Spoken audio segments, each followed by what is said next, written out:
And welcome back to the channel. Today I am in the salvage yard checking my next project car. It is 2010 Mustang with front right collision damage. As you can see, all right corner is gone.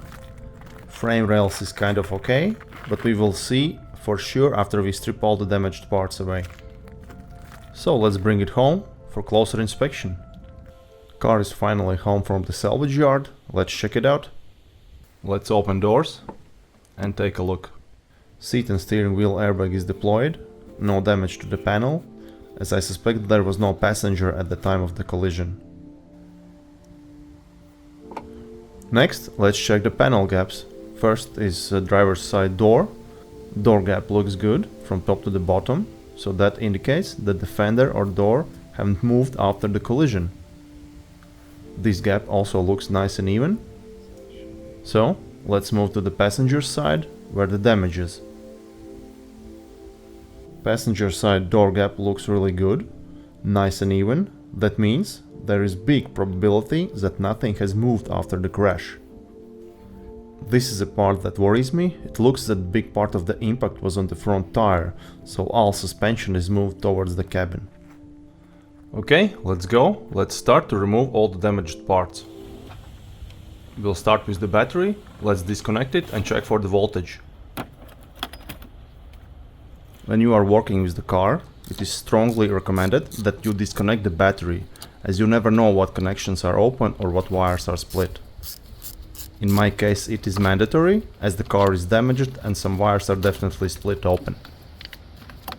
Here we go, battery is out. I'm checking the battery with voltmeter. It shows 2.9 volts, so I must recharge the battery or replace it.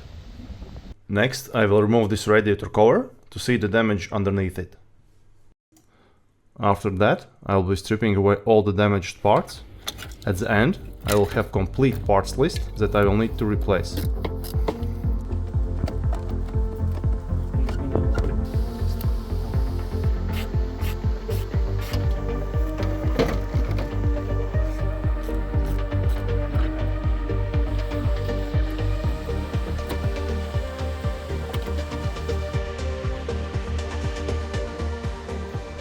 As we can see, front bumper is quite messed up.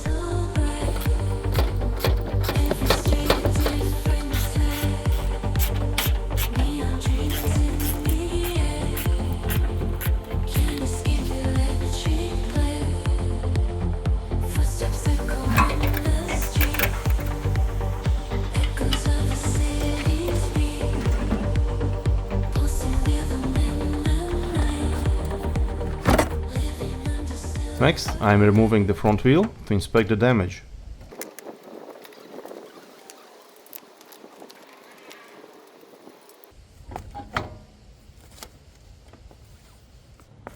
Now we have better access to the control arm. It is totally bent out of the shape. I will need to order the new one. The package is here, so let's check the new control arm.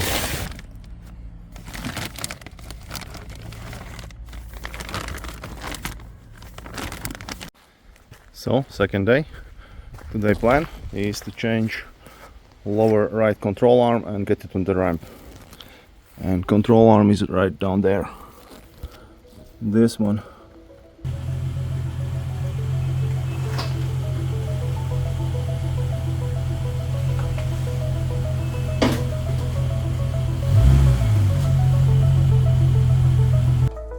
So, let's start by removing the wheel, then all the damaged components to access the control arm.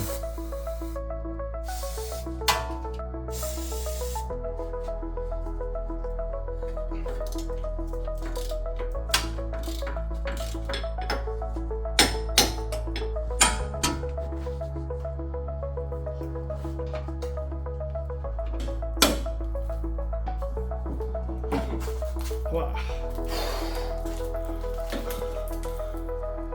Okay, quite nice damage. That's why wheel was rubbing. This is original Ford. This looks like very flimsy, and this is aftermarket Redux. Much more sturdy, but in the case of the impact it may damage something on the body. Let's continue by installing the new control arm, opposite of taking it out.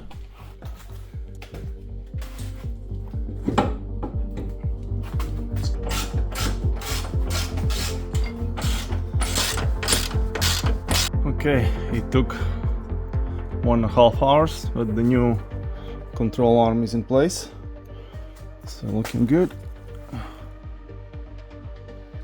So let's get off all those damaged parts, the windshield washer, reservoir, and the rest of the plastics.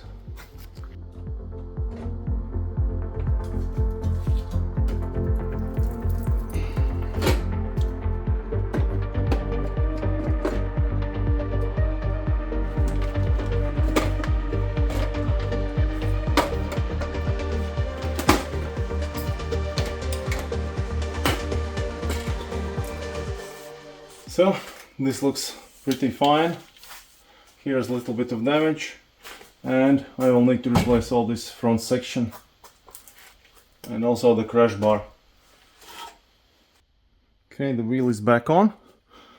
As we can see, there is sufficient gap now and no rubbing, so all good. Car is on the ground, wheel looks good.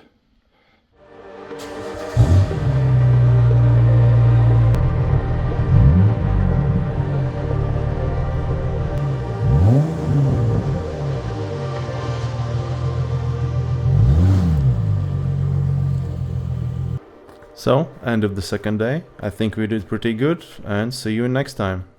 Don't forget to drop some thumbs up. Thanks.